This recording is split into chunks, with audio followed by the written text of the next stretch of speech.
عروج ہے میرے پروردگار دے مجھ کو، عروج ہے میرے پروردگار دے مجھ کو، کچھ اعتبار نہیں اعتبار دے مجھ کو، خزاں میں رنگ برنگے بہار دے مجھ کو، اے وقار محمد وقار دے مجھ کو، گناہگار محجوب و ناتواں ہوں میں، تیرے نبی کے نواسے کا مدح خواں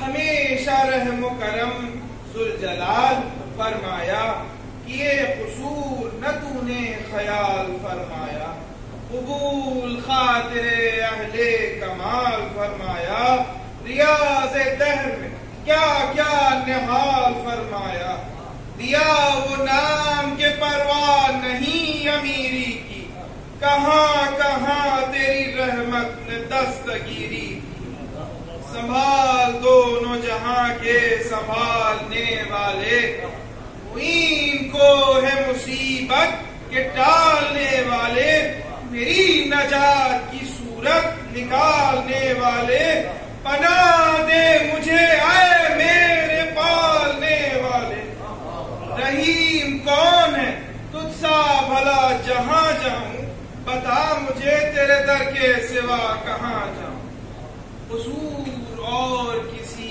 کا اگر ذرا کرتا، تیری قسم نہیں معلوم حال کیا کرتا، خطائیں دیکھ کے یہ آبرو عطا کرتا، کیا جو تو نے یہ کوئی نہ اے خدا کرتا، رحیم و غافر و ستار نام تیرا ہے، گناہگار کو بخشے یہ کام تیرا ہے۔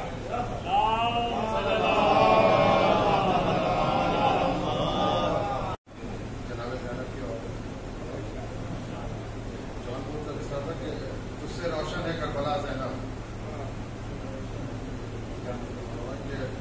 کشتییں دیگی ناخدا زینب، دشمن نازاں ہے کبریا زینب، وہ ہے آیا تیرا مرتبہ زینب، تو امامت کی رہنما زینب، یہ بلندی ہے اور کیا زینب، آسماں ہے تیری رضا زینب،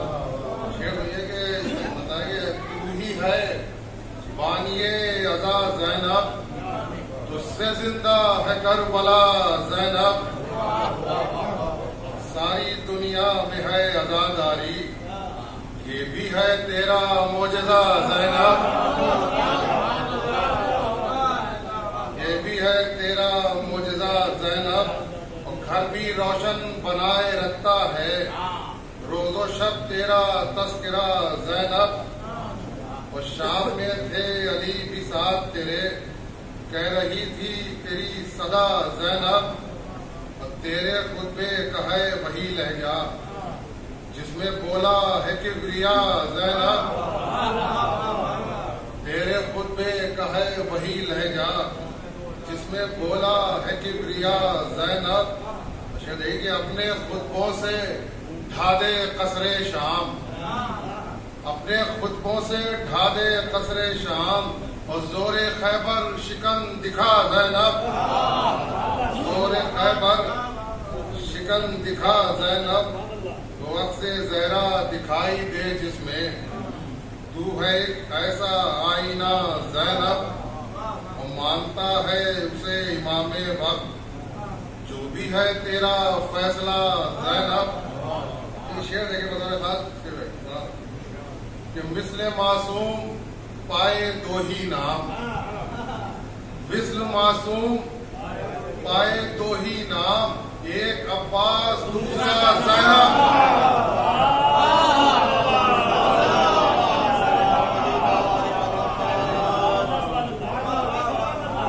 مثل معصوم پائے دو ہی نام، ایک عباس دوسرا زینب، اور دین کے کام آئی مثل علی، اور کہیں فن کے فاطمہ زینب، اور بے زباں تھے زبان کے لہجے، تو نے آواز کی عطا زینب.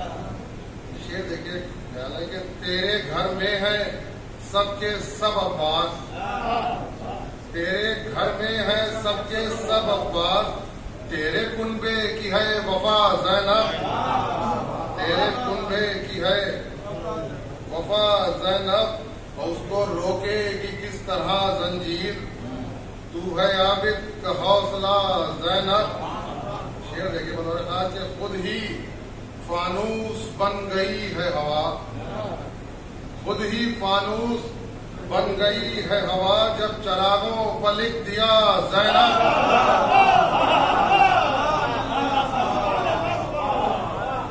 خود ہی فانوس بن گئی ہے ہوا، جب چراغوں پر لکھ دیا زینب، جب چراغوں پر لکھ دیا زینب. اور کہکشاں کیا ہے تیری گرد سفر، میں ہوں مہرما تیرے نقش پر. کہکشاں کیا ہے تیری گرد سفر، مہرما تیرے نقش پا زینب.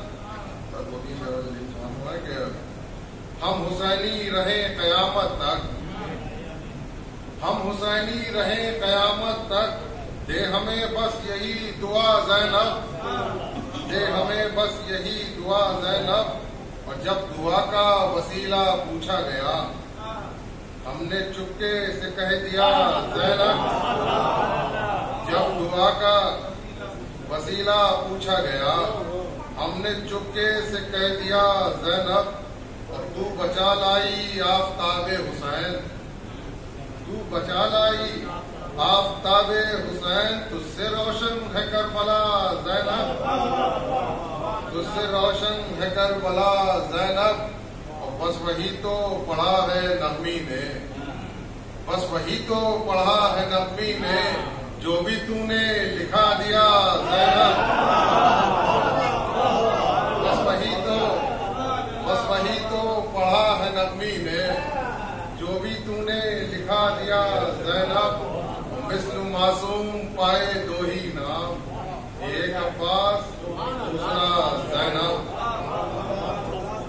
کام جو بات دی گئے نہ آتے ہیں، چھوڑ کر کام بات دی گئے نہ آتے ہیں، فرش مجلس کا ادادار ہم آتے ہیں، فرش مجلس کا ادادار ہم آتے ہیں. اور جیسے جاتا ہے بڑے بھائی سے ملنے کے لیے، یوں ادا خانے میں جھک جھک کے علم آتے ہیں.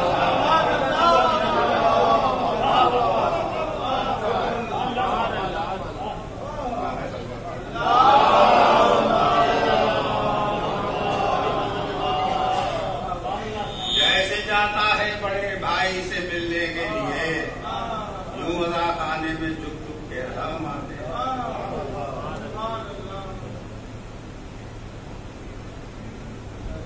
دل میں داغے غم سلطان زمن رکھتے ہیں، دل میں داغے غم سلطان زمن رکھتے ہیں، ہم وہ بلبل ہیں کہ سینوں میں چمن رکھتے ہیں، ہم وہ بلبل ہیں کہ سینوں میں چمن رکھتے ہیں. آپ شاعر بھی تھے، دادا تھے میرے مرثیہ خان، تیسری پشت ہے یہ طرز سخن رکھتے ہیں.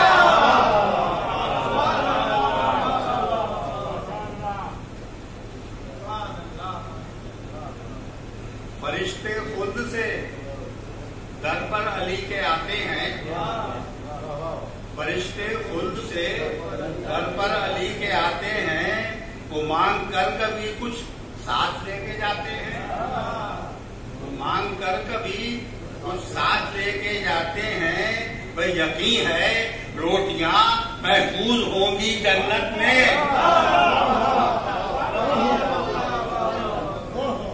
یقین ہے روٹیاں محفوظ ہوں گی جنت میں. ملک نہ پیتے ہیں پانی نہ روٹی کھاتے ہیں.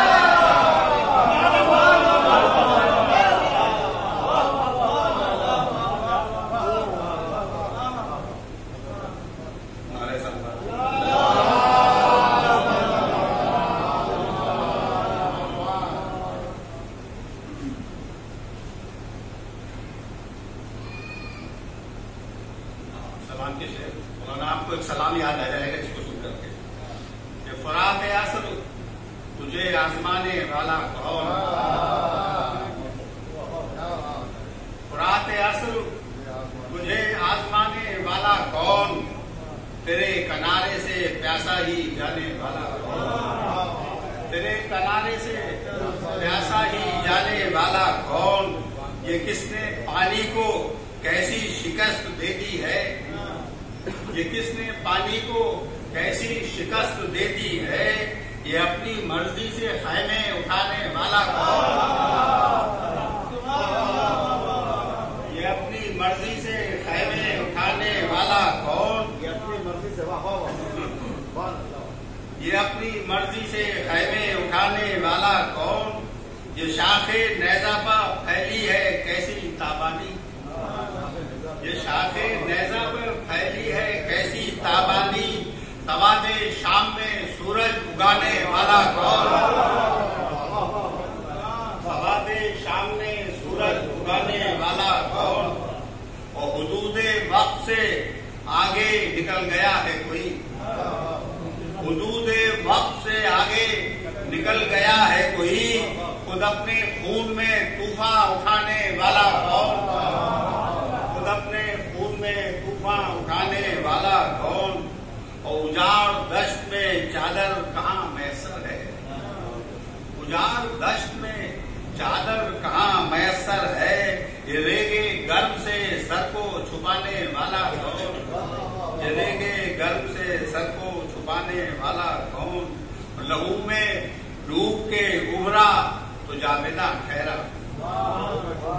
لہو میں ڈوب کے ابھرا تو جاویدہ ٹھہرا، برائے دین خدا سر کٹانے والا کون، برائے دین خدا سر کٹانے والا کون، اور بلند نیزے سے آتی ہوئی صدا کو سنو، بلند نیزے سے آتی ہوئی صدا کو سنو، فراز نیزہ سے قرآن سنانے والا کون، فراز نیزہ سے قرآن سنانے والا کون، یہ اپنے خون سے سینچا ہے کس نے مقتل کو، یہ اپنے خون سے سینچا ہے کس نے مقتل کو، اجاڑ دشت کو گلشن بنانے والا کون، اجاڑ دشت کو گلشن بنانے والا کون، یہی شہید ہے ذبح عظیم کا مصداق، یہی شہید ہے ذبح عظیم کا مصداق،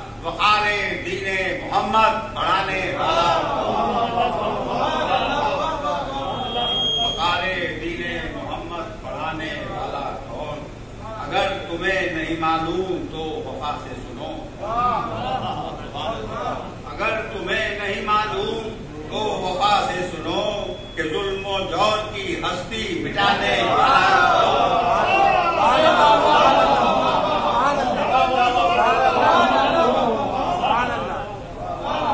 اگر تمہیں نہیں معلوم تو وفا سے سنو، کہ ظلم و جور کی ہستی مٹانے والا کون، یہ کس نے پانی کو کیسی شکست دے دی ہے، یہ اپنی مرضی سے خیمے اٹھانے والا۔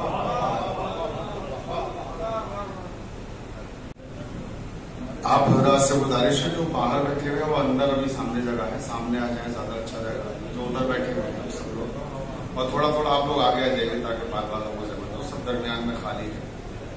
آپ تو یوں بھی بلا فصل کے ماننے والے ہیں، فاصلہ اچھا نہیں لگتا درمیان۔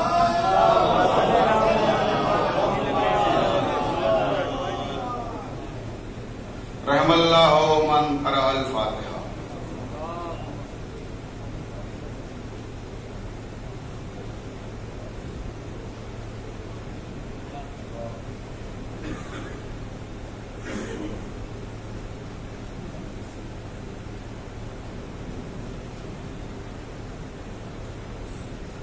لا حول ولا قوة إلا بالله العلي العظيم۔ أعوذ بالله من الشيطان اللعين الرجيم۔ بسم الله الرحمن الرحيم۔ الحمد لله رب العالمين والعاقبة للمتقين والجنة للمطيعين والنار للملحدين والصلاة والسلام على مولانا وعلى الثقلين بالقاسم محمد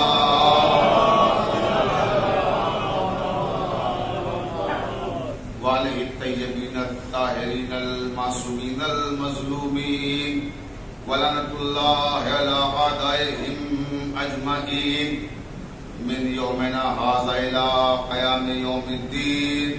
أما بعد، قال الله تبارك وتعالى في كتابه المبين: بسم الله الرحمن الرحيم وجعلناهم أئمة يهدون بأمرنا.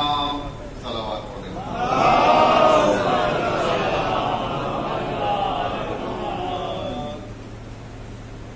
واجب احترام سامعین کرام، محبان اہل بیت علیہم السلام، میں نے جس آیہ مبارکہ کو سرنامہ کلام قرار دیا ہے وہ قرآن مجید کے 21ویں سورہ انبیاء کی 73ویں آیت ہے، جس میں پروردگار عالم ارشاد فرما رہا ہے کہ وَجَعَلْنَهُمْ أَئِمَّةً يَهْدُونَ بِأَمْرِنَا وَأَوْحَيْنَا إِلَيْهِمْ فَعِلَ الْخَيْرَاتِ وَإِقَامَ الصَّلَاةِ وَإِيتَاءَ الزَّكَاةِ وَكَانُوا لَنَا عَابِدِينَ۔ اللہ نے ارشاد فرمایا، جو میں نے ابتدائی ٹکڑا اس آیت کا سرنامہ کلام قرار دیا ہے، وَجَعَلْنَهُمْ أَئِمَّةً يَهْدُونَ بِأَمْرِنَا، یعنی ہم نے انہیں پیشوا بنایا ہے اور وہ ہمارے حکم سے لوگوں کی ہدایت کرتے ہیں۔ تو یعنی پروردگار عالم نے قرآن مجید میں اعلان کیا کہ پیشوا ہم بناتے ہیں اور رہنما ہم بناتے ہیں اور وہ ہدایت بھی ہمارے حکم سے کرتے ہیں۔ جو اپنی مرضی سے لوگوں کی ہدایت کرنے لگ جائیں، نہ تو وہ ہمارے بنائے ہوئے ہیں نہ وہ ہدایت ہماری ہے۔ اور میں اسی طرح کی چند آیات آج آپ سے ڈسکس کروں گا کہ جس میں پروردگار نے یہ بتایا کہ اختیارات الہی کیا ہیں، اور اختیارات الہی گویا آج کی ہماری اس مجلس کا موضوع ہے۔ توجہ چاہتا ہوں، تو اختیارات الہی کیا ہیں؟ تو میں آپ حضرات سے پوچھنا چاہوں گا کہ اب اگر کوئی اختیارات الہی میں دخل اندازی کرے تو کیا آپ اسے مسلمان مانیں گے؟ میں توجہ چاہتا ہوں، آیت میں سناؤں گا، فیصلہ آپ کو کرنا ہے۔ میں توجہ چاہتا ہوں کیونکہ یہ جو مجلسیں ہیں، دراصل یہ میں ہمیشہ کہا کرتا ہوں ایک درسگاہ ہے۔ ہمیں گیسوئے تہذیب بھی سوارے ہیں، فراز دار کا بھی تذکرے ہمارے ہیں، ہمیں علم و ادب کو حیات بخشی ہے، یہ مجلسیں نہیں تعلیم کے ادارے ہیں۔ محمد والے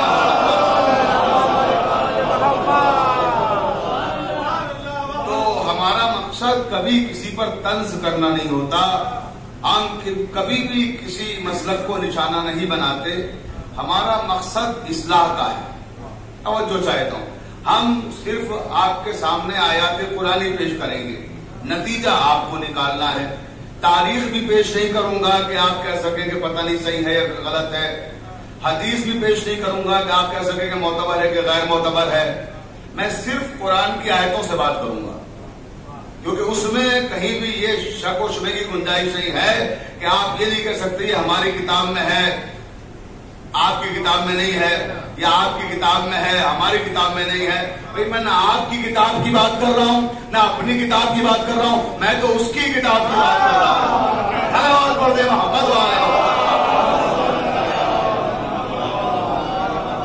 تو اس نے اپنی کتاب میں کہا کہ لا رب ولا یابس الا فی کتاب مبین، دنیا کا کوئی خشک و تر ایسا نہیں ہے جس کا ذکر قرآن مجید میں نہ ہو۔ تو عزیزان محترم، قرآن مجید میں جب ہر خشک و تر کا ذکر موجود ہے تو آئیے پوچھتے ہیں قرآن سے کہ اے قرآن بتا پروردگار عالم کے اختیارات کیا ہیں، کون کون سے وہ مناصب ہیں، کون کون سے وہ منصب ہیں، کون کون سے وہ عہدے ہیں کہ جو پروردگار کے اختیار میں ہیں۔ اور ہم بندوں کے اختیارات کیا ہیں، تاکہ ہمیں معلوم ہو کہ ہمارا دائرہ کار کیا ہے اور اس کا اختیار کیا ہے۔ بہت توجہ دار محترم، تو پروردگار عالم نے قرآن مجید کے دوسرے سورہ بقرہ سے آغاز کیا کہ جاننا ہے اگر میرے اختیارات، تو سورہ بقرہ کی 29ویں آیت پڑھو۔ توجہ چاہتا ہوں، سورہ بقرہ کی 29ویں آیت میں، دوسرا سورہ قرآن مجید کا، اور 29ویں آیت میں پروردگار نے جب اپنے اختیارات کا آغاز کیا کہ دنیا جان لے کہ ہمارے اختیارات کیا ہیں، تو فرمایا کہ وَإِذْ قَالَ رَبُّكَ لِلْمَلَائِكَةِ إِنِّي جَاعِلٌ فِي الْأَرْضِ خَلِيفَةً۔ میں توجہ چاہتا ہوں، یعنی اختیارات کا آغاز ہی کیا تو خلافت سے کیا، کہ فرشتوں سے خطاب کرتے ہوئے کہا کہ دیکھو میں آدم کو روئے زمین پر خلیفہ بنا رہا ہوں، آدم کو روئے زمین پر خلیفہ بنا کر میں بھیج رہا ہوں، آدم کے سر پر تاج خلافت میں سجا رہا ہوں۔ یعنی لوگوں کو یہ اختیار نہیں ہے کہ وہ خلیفہ بنائیں، توجہ چاہتا ہوں، یا ان کا جی چاہے جس کے سر پہ تاج خلافت رکھ دیں۔ بندوں کے اختیارات سلب کر لیے پروردگار نے پہلے مرحلے پر ہی، یعنی دنیا کا جب آغاز ہونے والا ہے، روئے زمین پر پہلا انسان آنے والا ہے، تبھی بتا دیا کہ بعد کی باتیں تو بعد میں ہوں گی، پہلے انسان ہی کو خلیفہ ہم بنا کے بھیجیں، جہاں سے آغاز آدمیت ہو رہا ہے، کا آغاز آدمیت ہی ہوگا، تو یہاں سے ہوگا کہ تاج خلافت ہم سجائیں گے، آپ کو اختیار نہیں ہے۔ پھر اللہ کا ایک مخصوص انداز ہے، بلکہ اسے اگر ادب کی زبان میں کہا جائے، اہل علم ہے، اللہ کا ایک مخصوص اسلوب ہے، ایک ڈکشن ہے اس کا، کہ وہ چیزوں کو کبھی کبھی قرآن مجید میں دہراتا ہے، یاد دہانی کراتا ہے، ایک واقعے کو دوسری جگہ پر مختصراً اجمالاً اشاروں میں، کبھی کنایوں میں ذکر کرتا ہے تاکہ بھولنے نہ پاؤ۔ تو یہ سبق پھر دہرایا سورہ سعد میں جا کے، 38واں سورہ ہے، اور 38ویں سورے کی 73ویں آیت میں پھر ریپیٹیشن کیا، اس سبق کو یاد کرایا کہ دیکھو بھول مت جانا، یا داؤد انا جعلناک خلیفۃ فی الارض فاحکم بین الناس بالحق ولا تتبع الہوی فیضلک عن سبیل اللہ۔ اے داؤد، ہم نے تمہیں روئے زمین پر خلیفہ بنا کر بھیجا، اب لوگوں کے درمیان صحیح فیصلہ کرنا، پیروی نفس نہ کرنا۔ میں توجہ چاہتا ہوں، یعنی معلوم ہو گیا خلیفہ کے لیے شرط اول یہ ہے کہ وہ پیروی نفس نہ کرے، وہ پیروی نفس نہ کرے۔ اسی لیے تو ہم نے خلیفہ ہی اسے مانا جس کا نفس اللہ ہے۔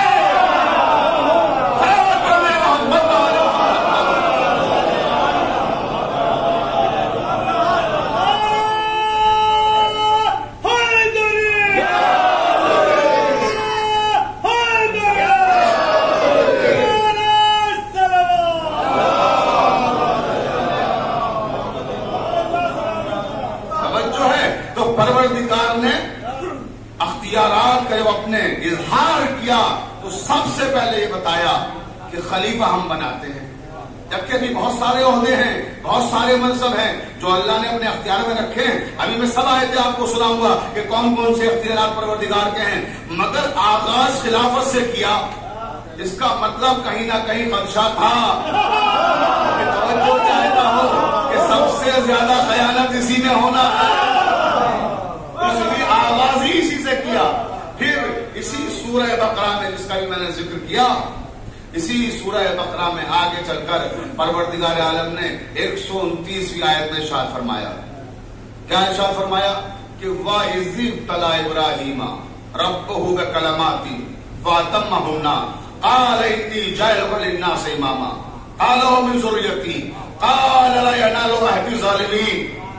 اے میرے حبیب، وہ وقت یاد کرو کہ جب ہم نے ابراہیم کا امتحان لیا اب یہاں آگے کی منزلوں کو روک کر پہلے مرحلے پر رکتے ہیں کہ وَإِذِ ابْتَلَىٰ. اللہ کہہ رہا ہے وَإِذ. یہ جو وَإِذ عربی میں آتا ہے یہ آتا ہے کسی ماضی کی کوئی بات کو یاد دلانے کے لیے کہ اس وقت کو یاد کریے. مثلا جب ہم حج پہ تھے تو ہم نے مکے میں یہ دیکھا, تو جو آپ کے ساتھ ہوگا اسی سے تو آپ یہ کہیں گے کہ جب ہم حج پہ تھے اس وقت تو واقعہ پیش آیا تھا, اور کوئی حج پہ گیا نہ ہو آپ اس سے گئے اس وقت کو یاد کیجئے کہ جب ہم نے مکے میں یہ دیکھا تو بات مکمل ہو جائے گی. تعلق کیا ہے, یہ تو تھے ہی نہیں مکے میں.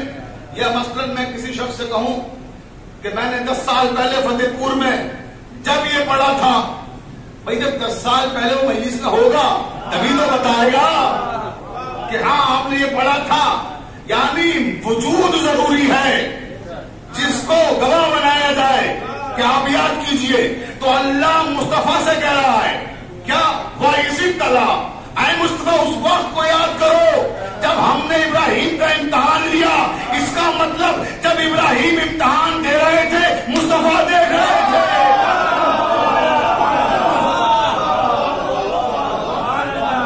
نبی کریم صلی اللہ علیہ وسلم دیکھ رہے تھے, ان کا امتحان ہو رہا تھا.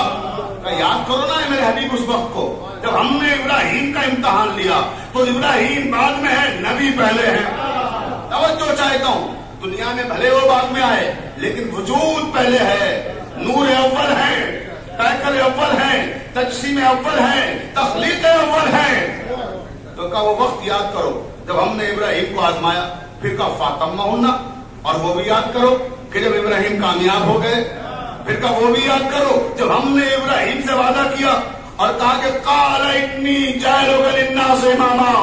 اے ابراہیم تم امتحان میں پاس ہو گئے ہو, تب ہم تمہیں لوگوں کا امام بنائیں گے, لوگوں کا ہم امام بنائیں گے, لوگ نہیں بنائیں گے.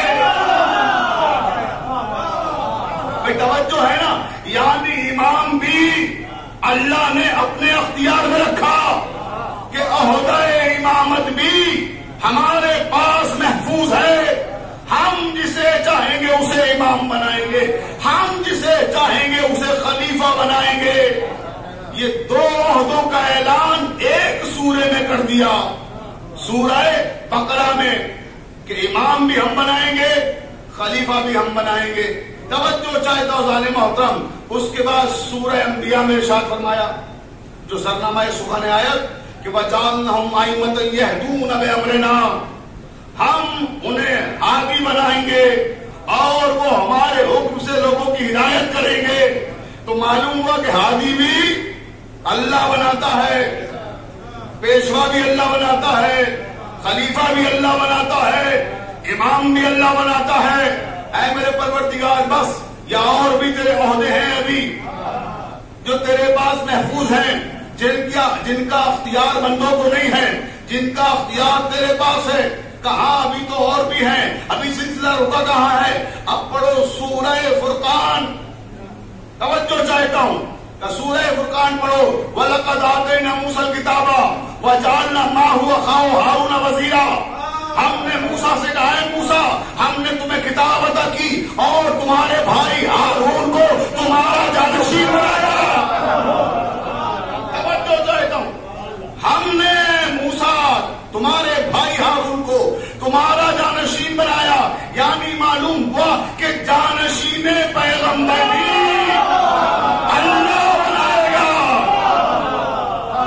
دیکھیں میں نے جو وعدہ کیا ہے میں قرآن سے نہیں ہٹ رہا ہوں, صرف آیتیں سنا رہا ہوں. قرآن کہہ رہا ہے کہ ہم نے موسیٰ کے بھائی کو ان کا جانشین بنایا. اور کاش موسیٰ کے حوالے سے پروردگار گفتگو یہی ختم کر دیتا, مگر نہیں. سورہ فرقان سے آگے بڑی گفتگو اور سورہ طٰہٰ میں جا کے پروردگار نے خود موسیٰ سے دعا کرائی. موسیٰ نے کہا وَاجْعَلْ لِي وَزِيرًا مِّنْ أَهْلِي هَارُونَ أَخِي. کہا ہے میرے پروردگار میرا وزیر میرے بھائی ہارون کو بنا, میرا وزیر میرا جانشین میرے بھائی کو بنا. تو عزیزان محترم معلوم ہوا کہ جانشین بنانے کا اختیار موسیٰ کے پاس بھی نہیں ہے. تبھی تو دعا کر رہے نا پروردگار تو بنا دے، جسے چاہتا ہے اسے میرا جانشین بنا دے۔ تو میں برادران اسلامی سے پوچھنا چاہتا ہوں کہ جن چیزوں کا اختیار نبیوں کے پاس نہیں ہے تو امت نے کیسے لے لیا؟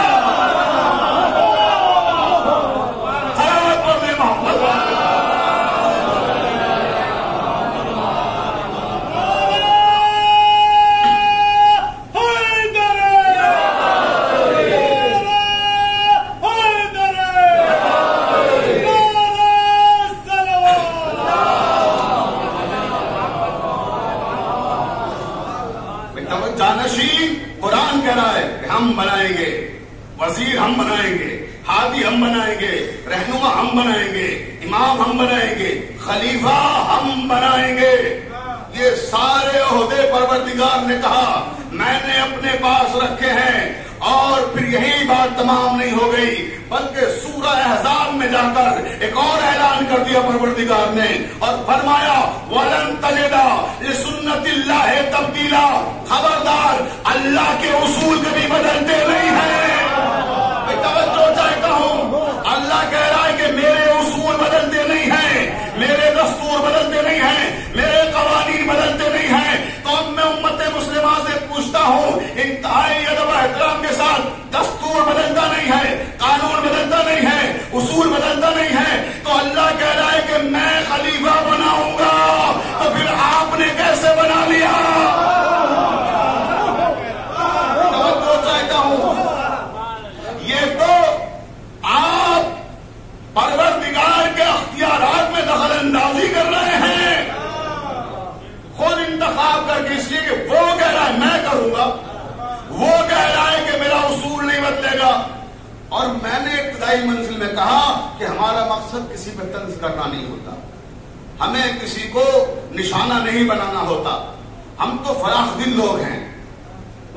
توجہ چاہتا ہوں، اور ہم کہتے ہیں ٹھیک ہے آپ نے بنا لیا، ہمیں کوئی اعتراض نہیں۔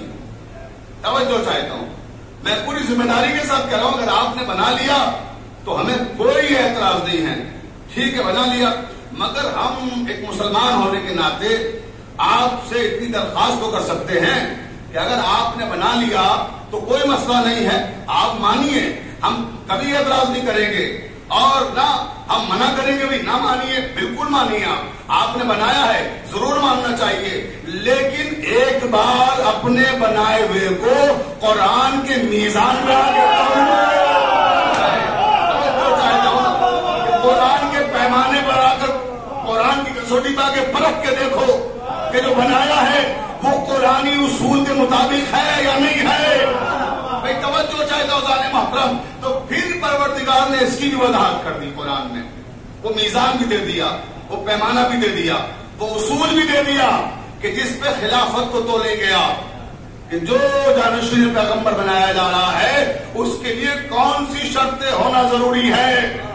اب وہ شرطیں آپ بعد میں دیکھ لیجئے گا کہ آپ کے بنائے ہوئے میں پائی جاتی ہیں نہیں پائی جاتی۔ قال ان اللہ اصطفى علیکم وزادہ بسطۃ فی العلم والجسم، سورہ بقرہ دوسرا سورہ 247ویں آیت۔ توجہ چاہتا ہوں ذات محترم، اس میں اصول خلافت بتائے، پیمانہ خلافت قرار دیا اللہ نے اس آیت کو۔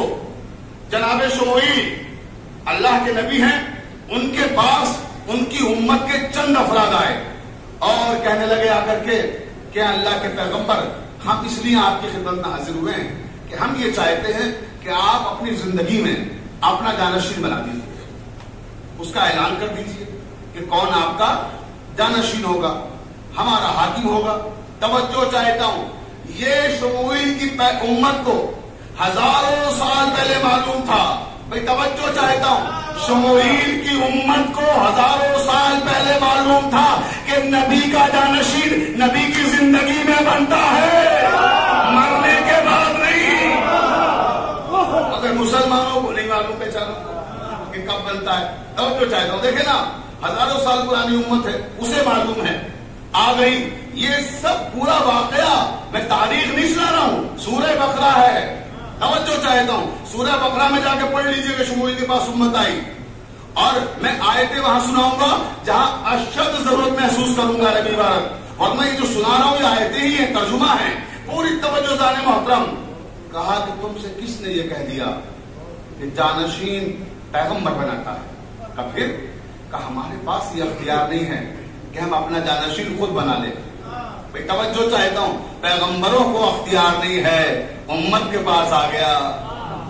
نبی عاجز ہے کہ ہم نہیں بنا سکتے، اس چیز کا اظہار کر رہے ہیں، وہ اسے بنائے گا. تو امت کہتی ہے بڑی معصومیت سے کہ حضور ہمیں کیسے پتہ لگے گا کہ اس نے کسے بنایا. توجہ سورہ بقرہ. تو جناب شموئیل کہتے ہیں پریشان نہ ہو، اللہ کا جب حکم آئے گا وحی کا فرشتہ آئے گا، میں تمہارا پیغام اللہ تک پہنچوا دوں گا، اور جب وہاں سے کوئی جواب آئے گا وہ تمہیں بتا دوں گا. ٹھیک ہے، پھر ہم کچھ دن کے بعد آئیں گے آپ کے پاس. چلے گئے، پھر کچھ دن کے بعد آئے، کہنے لگے اے اللہ کے پیغمبر بتائیے کیا رہا، کوئی پیغام آیا وہاں سے؟ تو جناب شموئیل نے کہا پیغام آ گیا، اللہ نے میرا جانشین معین کر دیا، تمہارا حاکم بنا دیا. اب بار بار میں عرض کر رہا ہوں کہ نبی کہہ رہے ہیں کہ میرا جانشین تمہارا حاکم، یعنی حاکم کوئی الگ سے نہیں ہوتا، جو جانشین پیغمبر ہے وہی حاکم امت ہے. بہت توجہ دانے محترم کا بنا دیا ہے. تو کہنے لگے کہ سرکار پھر اعلان کر دیجیے کون بنایا ہے، ذرا ہمیں بھی بتا دیجیے. تو کہنے لگے شموئیل کہ اللہ کا بنایا ہوا جب اس کا اعلان ہوتا ہے تو کسی بند کمرے میں نہیں ہوتا، پھر میدان میں آگے خطبہ دوں گا، اعلان میدان میں ہوگا تو معلوم ہوا کہ خدا کا بنایا ہوا دارالندوہ میں منتخب نہیں.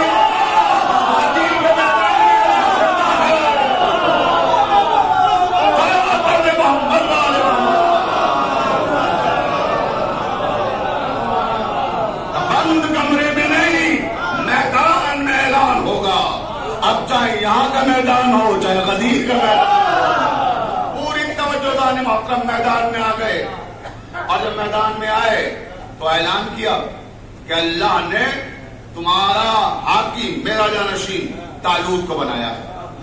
تو ساری امت کہنے لگی کہ طالوت کو اگر اللہ نے حاکم بنایا ہے تو پھر تو ہمیں ماننا پڑے گا، باقی ہمیں دقت ہے طالوت کو ماننے میں.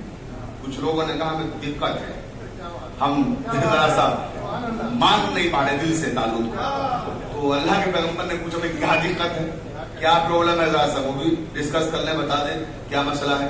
تو کہنے لگے مسئلہ یہ ہے کہ طالوت ایک غریب آدمی ہے، ان کے پاس آج کھا کر کل کھانے کا انتظام نہیں ہوتا، اور ایسے آدمی کو آپ نے ہمارا حاکم بنا دیا. ہمارے پاس تو سب کچھ ہے، دولت ہمارے پاس ہے، اقتدار ہمارے پاس ہے، لشکر ہمارے پاس، فوجیں ہمارے پاس، رئیس ہم لوگ ہیں، تو غریب کو اپنا حاکم کیسے مان لیں؟ بھائی توجہ چاہتا ہوں. تو انہی نے یہ اعتراض کیا، اور دو وہاں سے گروہ ہو گئے.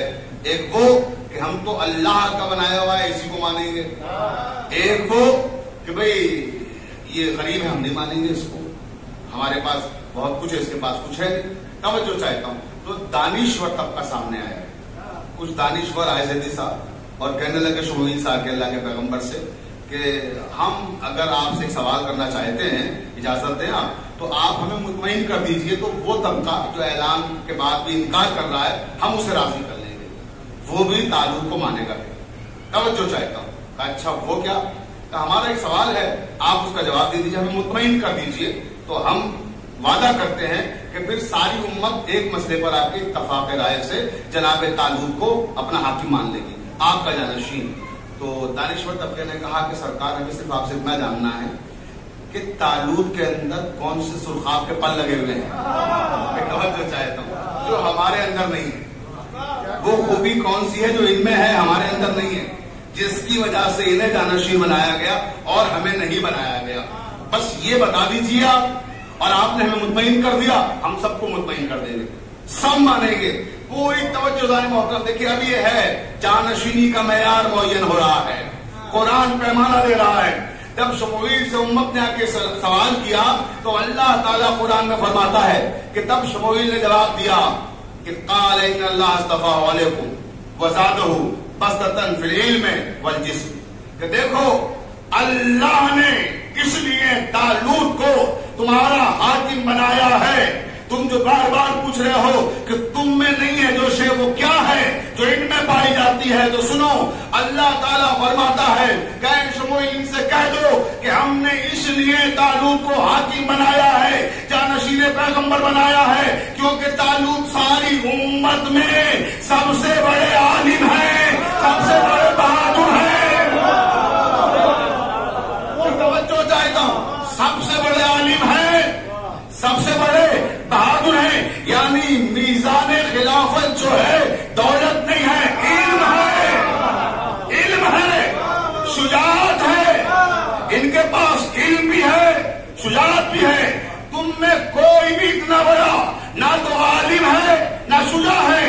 امت خاموش ہو گئی، سب اپنے اپنے گھروں کو واپس چلے گئے. ایکسپٹ کر لیا سب نے کہ ہاں طالوت سے بڑا عالم کوئی نہیں ہے ہم میں، طالوت سے بڑا بہادر کوئی نہیں ہے ہم میں. بس اب میں یہیں پر لا کر اپنے تمام مسلمان بھائیوں کو ٹھہرا کر ایک سوال کرنا چاہتا ہوں. اب یہ طے ہو گیا نا کہ وہ جانشین پیغمبر ہوگا جو سب سے بڑا عالم ہوگا، جو سب سے بڑا بہادر ہوگا. جو پیغمبر اسلام کی وفات کے بعد دیکھ لو پوری امت میں کون سب سے بڑا عالم ہے، کون سب سے بڑا بہادر ہے. سلام پڑھتے محمد والے.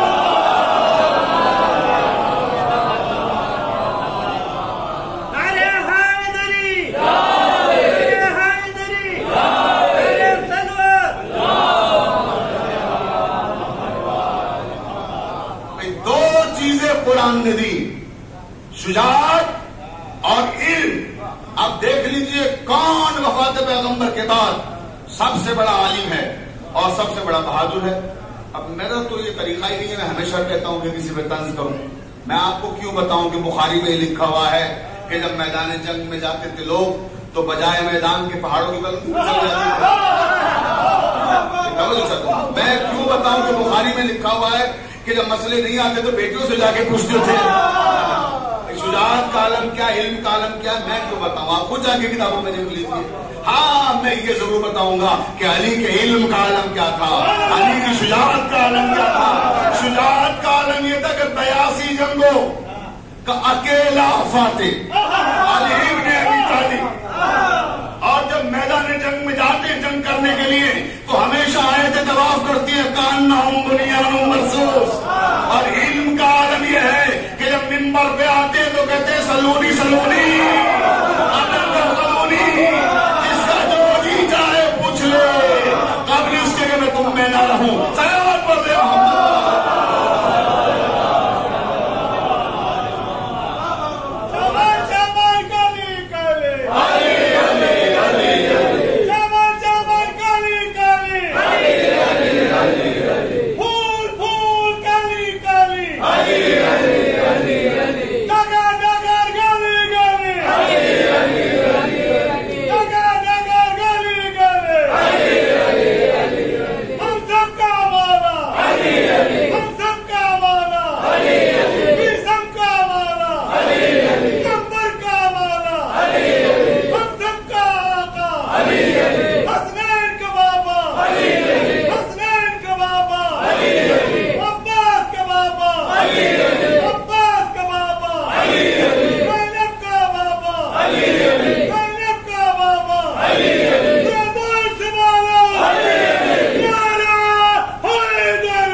علم علی کا عالم کیا ہے. میں نے عرض کیا کہ سلونی سلونی. اور آپ کی خدمت عرض کروں نوجوانوں تک ایک اور بات پہنچا دوں، یہ خلافت امامت کی حیثیت کچھ نہیں ہے امام علی کے سامنے. ان کا درجہ اتنا بلند ہے کہ یہ عہدے ان کے فضائل میں اضافے کا سبب نہیں ہے، بلکہ ان عہدوں کی عظمت بڑھا دی علی نے قبول کر کے. عہدوں کی عظمت بڑھا دی امام علی نے قبول کر کے. اور دیکھیے اس کی نظیر بھی پیش کر دوں. مسجد کوفہ میں مولا جب یہ خطبہ دے رہے تھے سلونی سلونی قبل تفقدونی، کہ جس کا جو دل چاہے پوچھ لے مجھ سے، اور میں زمین سے زیادہ آسمان کے راستوں کے بارے میں جانتا ہوں۔ اچانک مسجد میں ایک اژدہا آ گیا، توجہ چاہتا ہوں، جیسے اژدہا آیا پورے مجمع میں کھلبلی مچ گئی، لوگ کھڑے ہو گئے۔ جیسے لوگ کھڑے ہوئے تو امام علی نے فرمایا کہ تم سب اپنی اپنی جگہ بیٹھ جاؤ، گھبراؤ مت، پریشان نہ ہو، یہ اژدہا کچھ نہیں کہے گا۔ لوگ چلائے کہ یہ علی دیکھ رہے کتنا خطرناک ہے، اگر اس نے کسی کو بھی کاٹ لیا تو زندہ نہیں بچے گا، بہت خطرناک ہے مولا۔ تو مولا نے فرمایا کہ میں ابو طالب کا بیٹا ہوں، میں ابو طالب تمہاری جانوں کی ضمانت لیتا ہوں کہ یہ تمہیں کچھ نہیں کہے گا، تم سب اپنی اپنی جگہ بیٹھ جاؤ، اسے بس راستہ دے دو آنے کا۔ تو جیسے مولا نے کہا کہ سب بیٹھ جاؤ، میں ضمانت لیتا ہوں، سب بیٹھ گئے۔ کتنا یقین تھا ابو طالب کے بیٹے پر، کتنا یقین تھا لوگوں کو ابو طالب کے بیٹے پر، سارا مجمع بیٹھ گیا۔ اور یہ جس دروازے سے آیا، جو حضرات زیارتوں کے لیے گئے ہیں اور جو نہیں گئے ہیں، میں دعا کروں گا پروردگار ان کو زیارت نصیب فرمائے، تو وہ باب صوبان ہے، اژدہے والا دروازہ، وہ آج بھی منسوب ہے اسی نام سے۔ یہ صرف صدام ملعون نے درمیان میں اپنی حکومت کے زمانے میں نام بدلا تھا اس دروازے کا، کچھ اور رکھا تھا، پھر واپس جیسے وہ ملعون ختم ہوا وہی نام دوبارہ رکھا گیا، باب صوبان ہے۔ توجہ چاہتا ہوں، اژدہے والا دروازہ جہاں سے آیا تھا۔ اب وہ آ گیا، زینے پہ آیا ممبر کے، پھر اس کے بعد دوسرے زینے پہ، تیسرے زینے پہ مولا کے زانوں پہ آیا، یہاں پہ شانے پہ آیا، اور شانے کے بعد گوش مبارک کے قریب اپنا دہن لایا اور کچھ اس نے کہا، اترا اور پھر چلا گیا۔ اب لوگ کہتے ہیں کہ یہ علی، یہ کیا مطلب ہے، یہ کون تھا؟ تو مولا نے فرمایا یہ قوم جنات کا ہونے والا سردار تھا۔ توجہ چاہتا ہوں، قوم جنات کا ہونے والا سردار تھا کا مطلب نہیں سمجھے مولا، کہ قوم جنات کا ایک دستور ہے، وہ اپنے سردار کو اس وقت تک دفن نہیں کرتے جب تک نئے سردار کا اعلان نہ کر دیں۔ توجہ چاہتا ہوں کہ اس کا باپ قوم جنات کا سردار تھا، باپ کا انتقال ہو گیا، جنازہ قبرستان میں تھا، دفن کرنے سے پہلے پوری قوم نے جنات کی اسے اپنا سردار معین کر دیا، لیکن اس نے کہا کہ ٹھہر جاؤ، تم نے تو مجھے اپنا سردار بنا لیا ہے، میں پہلے مولا علی سے اجازت لے آؤں۔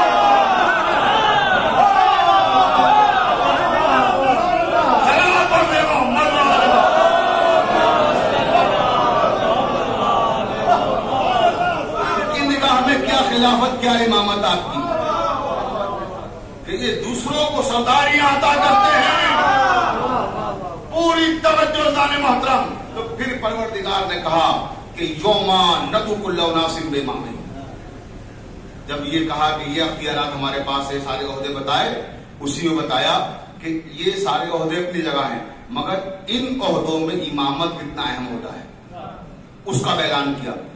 سورہ بنی اسرائیل اور یہ آیت کا جو نشان ہے وہ 71 ہے، 17واں سورہ ہے، 71ویں آیت ہے۔ فرمایا یوم ندعو کل اناس بامامہم، ہم محشر کے میدان میں ہر انسان کو اس کے امام کے ساتھ بلائیں گے۔ توجہ، یہ نہیں کہا خلیفہ کے ساتھ بلائیں گے، کہا امام کے ساتھ بلائیں گے۔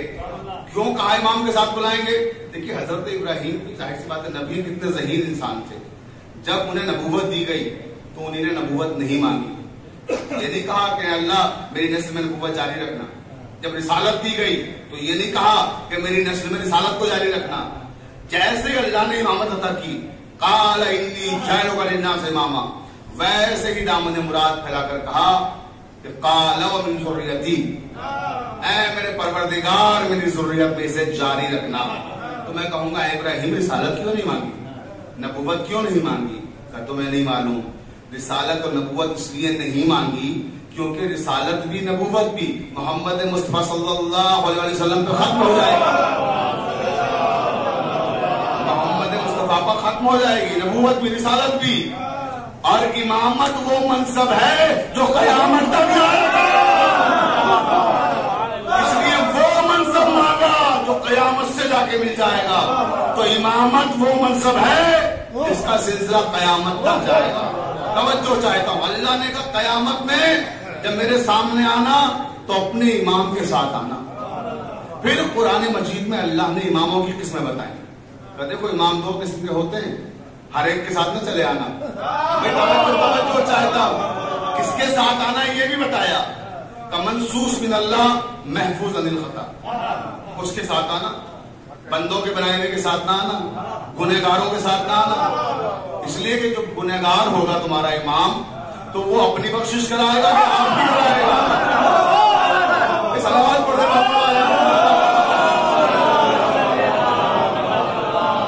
اور ابھی میں آیت سے ثابت کروں گا. توجہ چاہتا ہوں کہ وہ اپنی بخشش کرائے کہ آپ کی کرائے امام جب کھڑا ہوگا سامنے سب کے. توجہ چاہتا ہوں تو کہا دو قسمیں امامت کی ہیں.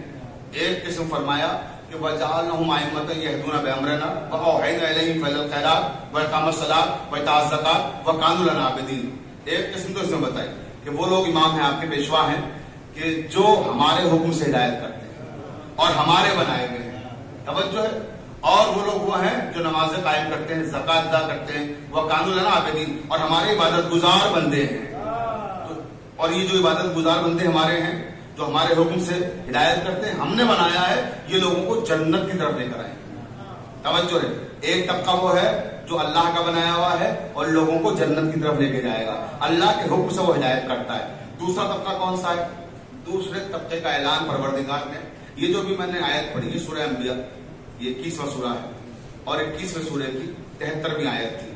اب آئیے یہ جو میں دوسری قسم اماموں کی بتا رہا ہوں یہ سورہ قصص ہے, قرآن مجید کا 28واں سورہ ہے, 28ویں سورہ کی 42ویں آیت ہے. توجہ فرمائیے گا. اب اس میں اللہ نے کیا کہا؟ وَجَعَلْنَهُمْ أَئِمَّةً يَدْعُونَ إِلَى النَّارِ. دیکھو کچھ لوگ وہ ہیں جنہیں لوگوں نے امام بنایا ہے. توجہ چاہتا ہوں. يَدْعُونَ إِلَى النَّارِ, اور وہ لوگوں کو جہنم کی طرف لے کے جاتے ہیں. کوئی روایت نہیں سنا رہا ہوں, آیت سنا رہا ہوں کہ اللہ کہہ رہا ہے جو لوگوں کے بنائے ہوئے ہیں وہ لوگوں کو يَدْعُونَ إِلَى النَّارِ, جہنم کی طرف لے کے جاتے ہیں. اور یہیں کو گفتگو نہیں ٹھہرائی کہ صرف کہ بھئی جہنم تک وہ لوگ لے کے جاتے ہیں, اس کے آگے کی منزلیں بیان کی پروردگار نے. میں نے عرض کیا جو گنہگار ہوگا وہ اپنی بخشش کرائے گا کہ امت کی کرائے گا. توجہ, اب وہ منزل آ گئی کہ وَجَعَلْنَهُمْ أَئِمَّةً يَدْعُونَ إِلَى النَّارِ وَيَوْمَ الْقِيَامَةِ لَا يُنصَرُونَ. اللہ نے کہا, کیا کہا تھا؟ یوم ندعو کل اناس بامامہم, ہر انسان کو امام کے ساتھ آنا ہے. توجہ ہے, پوری توجہ چاہتا ہوں, ہر انسان کو امام کے ساتھ آنا ہے. اب یہاں کیا کہا کہ وَجَعَلْنَهُمْ أَئِمَّةً يَدْعُونَ إِلَى النَّارِ, کچھ لوگ ایسے ہیں جنہیں لوگوں نے امام بنا لیا ہے, وہ جہنم کی طرف لے کر جائیں گے. اور وہاں کیا کہا؟ قیامت میں جب آنا تو امام کے ساتھ آنا, منسوس من اللہ ہو, محفوظ عن الخطا ہو. اب اس کے بعد فرمایا وَيَوْمَ الْقِيَامَةِ لَا يُنصَرُونَ, خبردار جو لوگوں کے بنائے ہوئے ہیں ہم قیامت کے دن ان کی کوئی مدد نہیں کریں گے. ہم ان کی کوئی مدد نہیں کریں گے. تو جو خود محتاج مدد ہوں وہ دوسروں کی مدد کیا کریں گے؟ جو خود محتاج نجات ہو وہ دوسروں کو نجات کیا دلائیں گے؟ کاش آیت یہی ٹھہر گئی ہوتی. آیت کے تیور اور خطرناک ہوئے اور پھر اور آگے بڑھی. پھر پروردگار نے ارشاد فرمایا وَأَتْبَعْنَهُمْ فِي هَٰذِهِ الدُّنْيَا لَعْنَةً, ہم نے لوگوں کے بنائے ہوئے کے پیچھے اسی دنیا میں لعنت کو لگا دیا ہے. جنہیں لوگوں نے بنایا ہے ان کے پیچھے قیامت تک کے لیے لعنت کو لگا دیا ہے. 9 ربیع الاول آئے گا, لعنت بھیجیں گے آپ, جو ہمیں لعنت پہ صلوات پڑھ دیں محمد علیہ وسلم.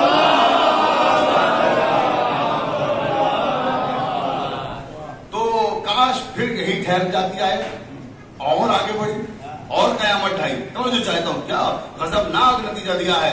اس کے بعد فرمایا کہ دیکھو وَيَوْمَ الْقِيَامَةِ هُمْ مِنَ الْمَقْرُوحِينَ, کہ یہ جو لوگ ہیں جنہیں نے خود اپنا امام بنایا ہے, توجہ چاہتا ہوں, جنہیں نے خود اپنا پیشوا بنایا ہے, یہ وہ لوگ ہیں کہ جن کے چہرے دنیا میں تم دیکھو گے بڑے نورانی لگیں گے, لیکن قیامت کے میدان میں ہم ان پر پھٹکار برسائیں گے.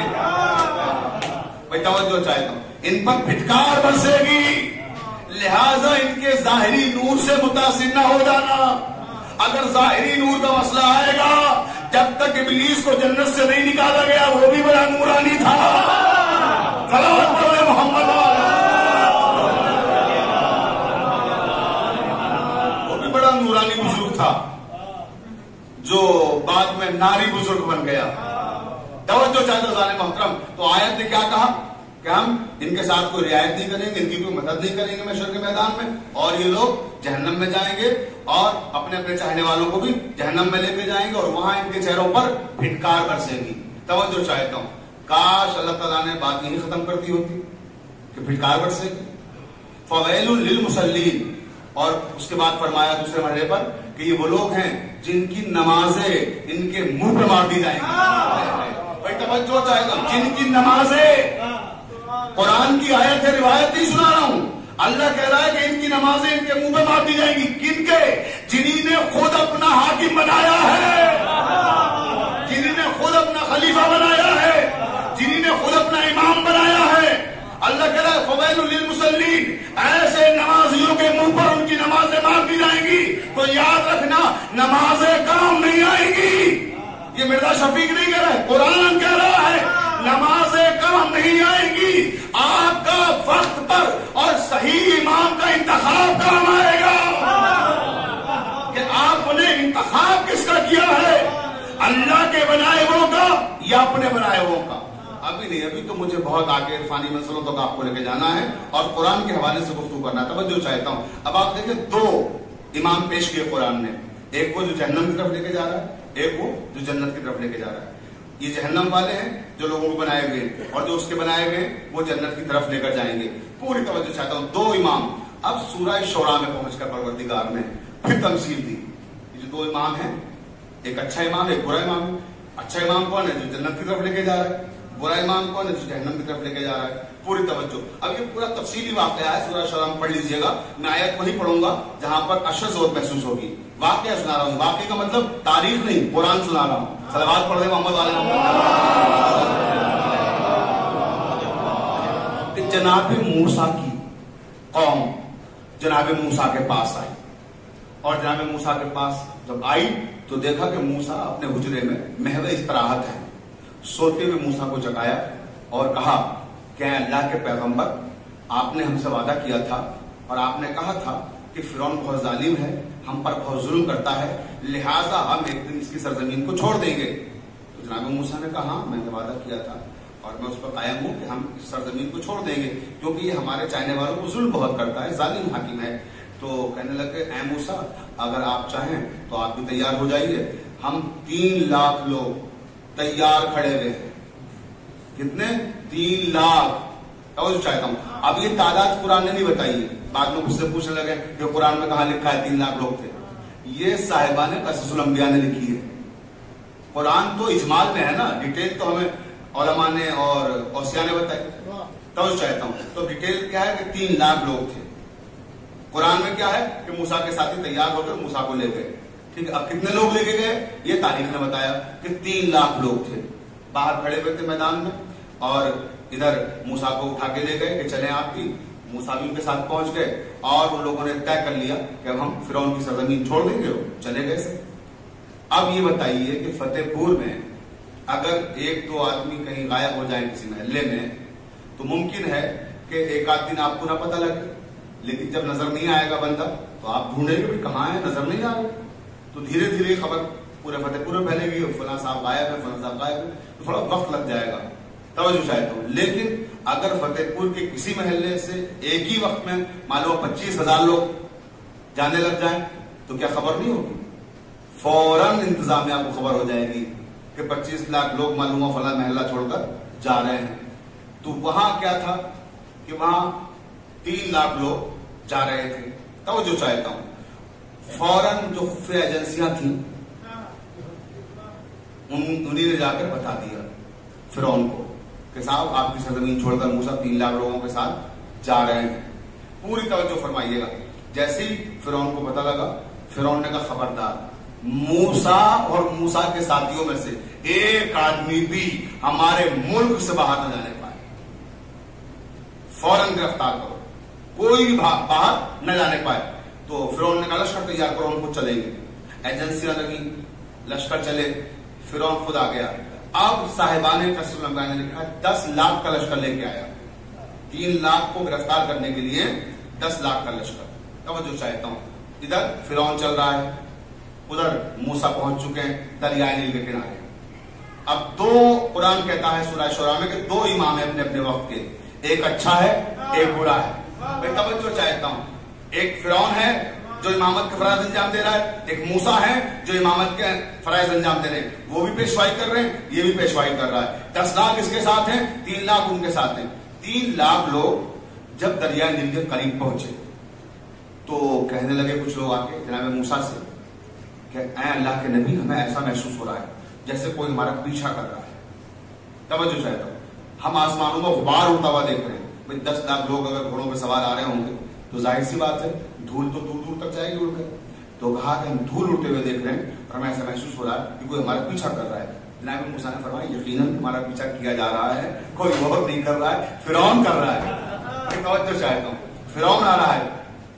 تو گھبرا گئے لوگ. اس میں سے کچھ لوگوں نے گھبرا کے کہا, اب قرآن کہتا ہے, دیکھیے یہ پورا واقعہ قرآن کا سنا رہا تھا, اب اصل لفظ سنیں قرآن کے. قال اصحاب موسیٰ انا لمدرکون. سورہ شعراء میں اللہ کہتا ہے 193 بھی آیت ہے یہ کہ موسیٰ کے کچھ ساتھیوں نے کہا, موسیٰ کے اصحاب نے کہا کہ اللہ کے نبی موسیٰ آپ نے تو ہمیں یہاں لا کے پھنسا دیا. توجہ جا کے سنیے گا, آپ نے ہمیں یہاں لا کر پھنسا دیا, ہم تو مارے گئے. اگر آگے جائیں تو سمندر, پیچھے جائیں تو لشکر. آگے جائیں گے ڈوب جائیں گے, پیچھے جائیں گے تلواروں سے کاٹ دیے جائیں گے. فرعون کا لشکر ہمیں چھوڑے گا نہیں. قال اصحاب موسیٰ انا لمدرکون. موسیٰ کے کچھ اصحاب نے کہا کہ ہمیں آپ نے پھنسا دیا. اور واقعہ کیا ہے, موسیٰ محو استراحت تھے. میں توجہ چاہتا ہوں, جگا کر لے کر آئے تھے اور کہہ کیا رہے, الزام نبی پہ لگا رہے کہ آپ نے ہمیں پھنسا دیا. خدا کی قسم اسی دن سے صحابیت قابل اعتبار نہیں رہی.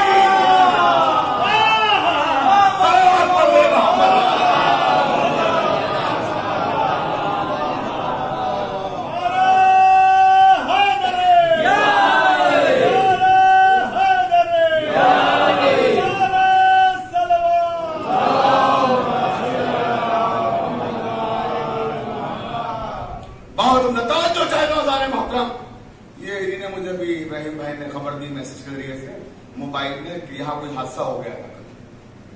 تو میں ان لوگوں کے لیے دعا ہوں کہ جو زخمی ہے پروردگار عالم ان کو شفا دے, اور جو لوگ انتقال فرما گئے ہیں, سنا ہے کچھ لوگوں کا انتقال بھی ہو گیا ہے 2 لوگوں کا, تو اللہ تعالیٰ ان کے درجات کو بلند فرمائے اور ان کے ورثاء کو صبر عطا فرمائے. بس توجہ چاہتا ہوں, دیکھیں آپ گفتگو آخری مرحلے پہ آتی. 2 طرح کے امام ہیں, ایک اچھے ایک برے. اب ایک طرف فرعون ایک طرف موسیٰ. اب میں اپنے تمام مسلمان بھائیوں کی توجہ چاہتا ہوں ایک ایک لفظ پر, کیونکہ بات آیتوں سے ہو رہی ہے, روایتوں سے نہیں. توجہ فرمائیں. اور بات ہو رہی ہے فرعون کی اور بات ہو رہی ہے موسیٰ کی. توجہ چاہتا ہوں. وہاں لشکر ہے اور ادھر لشکر گرفتار کرنے کے لیے آ رہا ہے, اور موسیٰ نے کیا کہا کہ فرعون آ رہا ہے اپنے لشکر کے ساتھ. ساتھیوں نے کیا کہا کہ ہمیں آپ نے لا کے پھنسا دیا. توجہ ہے, بس یہاں توجہ فرمائیے گا, ہمیں آپ نے لا کے پھنسا دیا. موسیٰ کہتے ہیں کہ گھبراؤ نہیں, پریشان نہ ہو, اللہ کارساز ہے, کوئی راستہ نکالے گا. اللہ کہتا ہے قرآن مجید میں فَأَوْحَيْنَا إِلَىٰ مُوسَىٰ أَنِ اضْرِب بِعَصَاكَ الْبَحْرَ, کہ ہم نے وحی نازل کی موسیٰ پر. کیا کہ گھبراؤ مت, پریشان نہ ہونا, فرعون کو آنے دو, اس کے لشکر کو آنے دو, کوئی مسئلہ نہیں ہے. آپ اپنا عصا لیجئے اور پانی پہ مار دیجئے. جتنی بار پانی میں مارو گے اتنے راستے بن جائیں گے. موسیٰ نے ایسا پانی پہ مارا, جیسے ہی پانی پہ ایسا مارا راستہ بن گیا. موسیٰ نے سکون کی سانس لی اور کہا کہ آؤ, راستہ بن گیا. تو مجھ سے کہتے ہیں پھنسا دیا میں نے تمہیں, تو آؤ راستہ بنا دیا, چلو آؤ سب لوگ. اب سارے لوگ آئے اور آنے کے بعد کھڑے ہو گئے. اس راستے پہ کوئی جانے کو تیار نہیں. موسیٰ نے کہا گھبرا کیوں رہے ہو, چلو نا. کہیں گھبرا کے نہیں ہم رکے ہوئے. کہا پھر آپ کو ہمارا اصول نہیں معلوم ہے. تو جناب موسیٰ نے کہا بھائی کیا اصول ہے تمہارا, بتاؤ مجھے. کہا ہمارا اصول ہے کہ ہم 12 قبیلوں کے لوگ ہیں آپ کے ساتھ, 12 قومیں ہیں, لہذا ہمیں سب کو الگ الگ راستہ چاہیے. ایک راستے پر ہم سارے نہیں جاتے, ہمیں سب کو الگ الگ راستہ چاہیے. پوری توجہ دانے محترم. اب موسیٰ کہنے لگے کہ راستہ بنا دو، جاؤ نا اس پر، الگ الگ چاہیے. اللہ کہتا ہے فَأَوْحَيْنَا إِلَىٰ موسیٰ، ہم نے پھر موسیٰ پہ وحی بھیجی. انیس روپیہ ساکل بار مارو نا سا پانی پر، جتنی بار مارو گے اتنے راستے بنیں گے. پھر 11 بار ایسا اور مارا، ایک راستہ بنا چکے تھے، 12 راستہ بن گئے. جب 12 راستے بن گئے کہ آؤ اپنے اپنے راستے پر آ جاؤ. اب ساری قومیں اپنے اپنے راستے پہ آ کے کھڑی ہو گئی. موسیٰ نے کہا اب جلدی کرو، فرعون کا لشکر قریب آ رہا ہے ورنہ گرفتار کر لے گا. اور یہ سوچ لو اگر فرعون کی گرفت میں آ گئے تو بچے گا کوئی نہیں، سب کو مار ڈالے گا، سب کو قتل کر دے گا. پوری توجہ دانے محترم. تو کہنے لگے کچھ بھی ہو ہمیں قتل ہونا منظور ہے مگر اپنے اصول توڑنا نہیں. دیکھیں کیا قیامت کی قوم ہے، خدا کی قسم مرنے کو تیار ہے، اصولوں پہ کمپرومائز نہیں کریں گے. کہا ہم مر جائیں گے مگر اصول نہیں توڑیں گے. تو کہا اب کیا مسئلہ ہے، اب کیا دقت ہے بتاؤ. کہنے لگے ہیں موسیٰ آپ نے 12 راستے بنا دیے، ہم 12 قومیں ہیں، ہر قوم اپنے راستے پہ کھڑی ہو گئی، مگر یہ تو بتائیے ابھی یہ قوم اس راستے پہ چلی جائے گی، یہ اس راستے پہ، وہ اس راستے پر. لیکن جب ہم سب اندر چلے جائیں گے پانی کے تو پتہ کیسے لگے گا کون بچا کون مرا.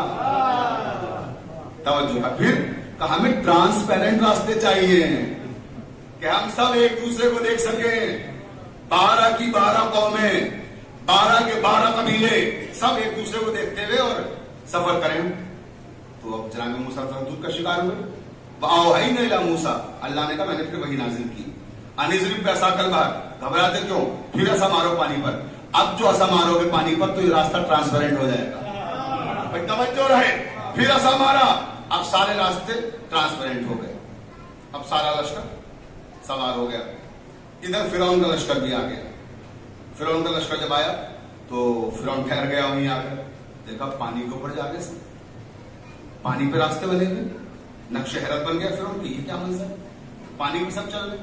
تو کہنے لگا اپنے لشکر والوں سے کہ چلو آؤ تم بھی. تو فرعون سے لشکر والوں نے کہا کہ ذل الہی وہ موسیٰ ہیں. وہ موسیٰ ہیں جو پانی پہ چل رہے ہیں، نہیں آ رہے. ہم پانی پہ نہیں جائیں گے، اگر ہم ڈوب گئے تو کیا ہوگا. تو فرعون نے حوصلہ دیا کہ نہیں ڈوبو گے کیوں، جب موسیٰ جا سکتے ہیں تو پھر ہم بھی جا سکتے ہیں. توجہ فرمائیے گا، آدمی ڈوبتا وہی ہے جہاں نبی کو اپنے جیسا سمجھ لیتا ہے.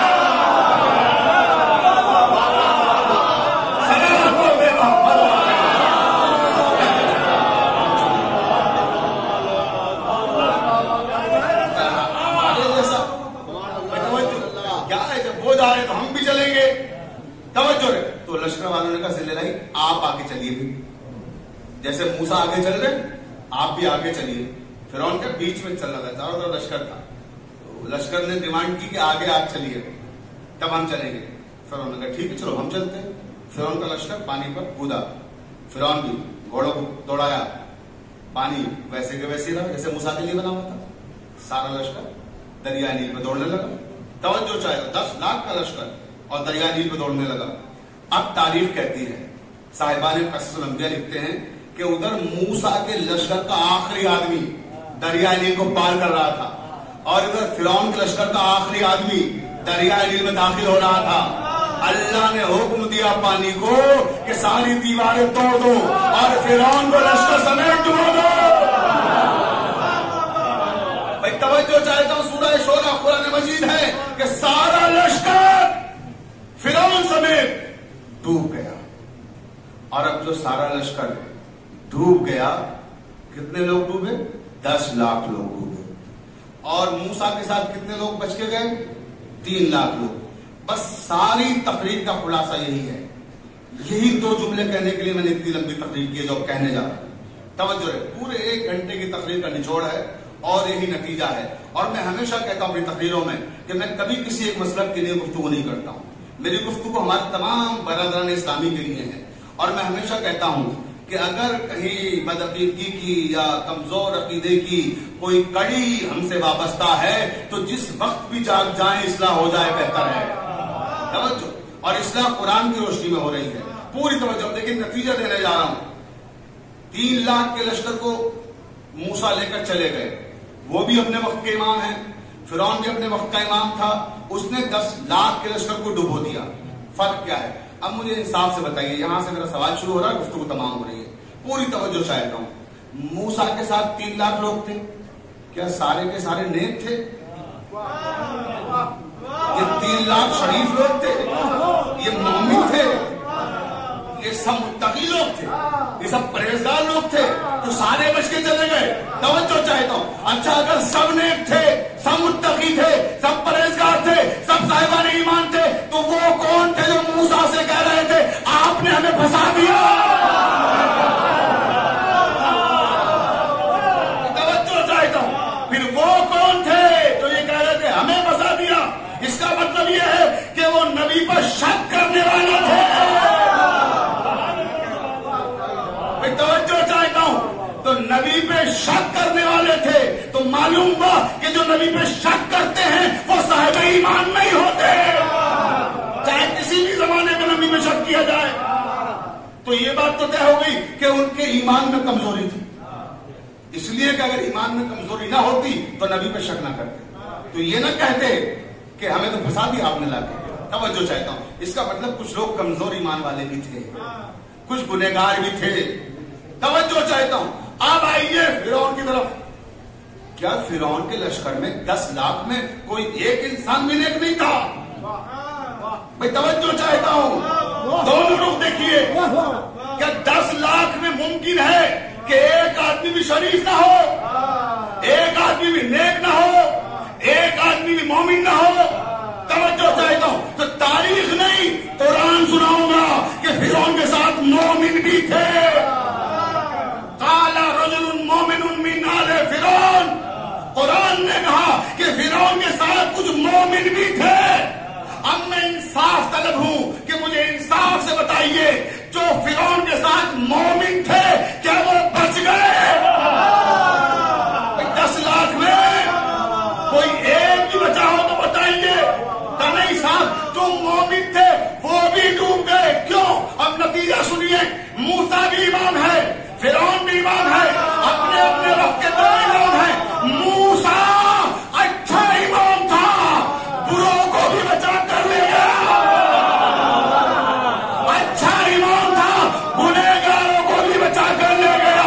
فرعون برا امام تھا، مومنین کو بھی ڈبو دیا.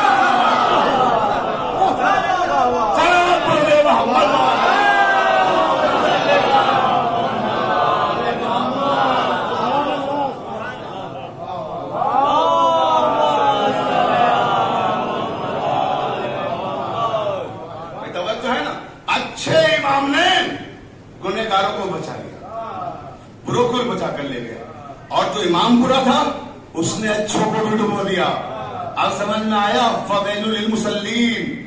نمازیں نمازیوں کے منہ پہ ماری جائیں گی، ایسے ماری جائیں گی کہ اگر امام غلط چن لیا آپ نے تو سارے نمازیں روزے سب بیکار، حج خمس زکات سب بیکار، کوئی کام نہ آئے گا سوائے اس کے کہ آپ کے اعمال کے ساتھ ساتھ امام کا انتخاب بھی صحیح ہونا چاہیے. صرف اعمال پہ بھروسہ نہ کیجیے گا. اسی لیے اللہ نے کہا جو ما ندعو کل اناس بامامہم، محشر میں ہر ایک کو امام کے ساتھ بلائیں گے. یہ کیوں نہیں کہا محشر میں ہر ایک کو اس کے اعمال کے ساتھ بلائیں گے؟ توجہ چاہ رہا ہوں نا، کہ امام کے ساتھ بلائیں گے.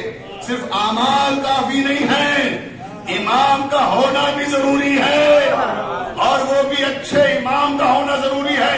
اب جاگ کے سنیے گا، میری تقریر کا آخری جملہ ہے، مجلس ختم ہو گئی اسی جملے پر. پوری توجہ چاہتا ہوں. موسیٰ کے ساتھ کتنی قومیں تھیں؟ 12 قومیں. امام کتنے تھے اس وقت؟ ایک. موسیٰ ہی تو تنہا امام تھے، ایک امام تھے. اور قومیں کتنی تھیں؟ 12. ایک امام نے 12 قوموں کو بچا لیا.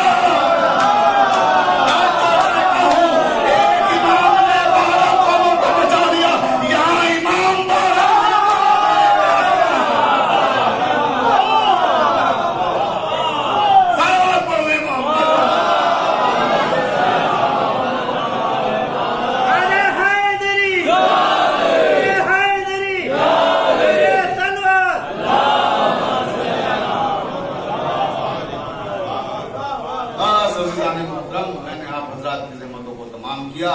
یوما ندعو کل اناس بامامہم. آپ کسی بھی مسلک سے تعلق رکھتے ہوں، لیکن قرآن کہہ رہا ہے کہ امام کا انتخاب اس کا کیجئے کہ جو اللہ کا بنایا، اور وہی آپ کی نجات کا ضامن ہوگا.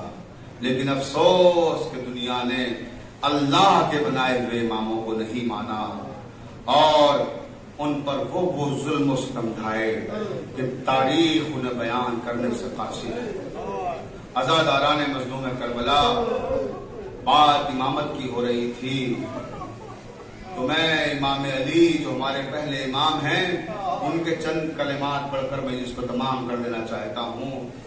روایت کے فقرے ہیں کہ جب سن 36 ہجری میں امام علی ظاہری طور پر خلیفہ بنے اور اقتدار ان کے ہاتھ میں آیا تو انہی نے دارالسلطنت کوفے کو بنایا. اس سے پہلے والے خلفاء کا دارالسلطنت مدینہ منورہ تھا، لیکن امام علی نے اسے تبدیل کر دیا اور کوفے کو بنایا. اس کے سیاسی اسباب تھے کیونکہ دمشق میں شام میں بڑی بغاوتیں تھیں، تو کوفہ وہاں سے قریب تھا، تو ان بغاوتوں پہ قابو پانے کے لیے امام نے مدینے سے کوفے کی طرف دارالسلطنت کو منتقل کیا تھا، کیونکہ مدینہ کافی دور وہاں سے پڑتا تھا. تو یہ سینٹر میں تھا، ادھر والے لوگ بھی آسانی سے رابطہ کر سکتے تھے، ادھر والے بھی آسانی سے رابطہ کر سکتے تھے. تو روایت کے فقرے ہیں جب امام کوفے میں آئے اور پہلا رمضان آیا تو امام حسین کو بلایا. امام حسین کو بلایا اور بلانے کے بعد کہا کہ حسین رمضان آنے والا ہے، آغاز رمضان ہونا ہے، اے میرے بیٹے آپ ایک کام کریں، آپ مدینے جائیں اور مدینے سے اپنی بہن زینب کو لے آئے.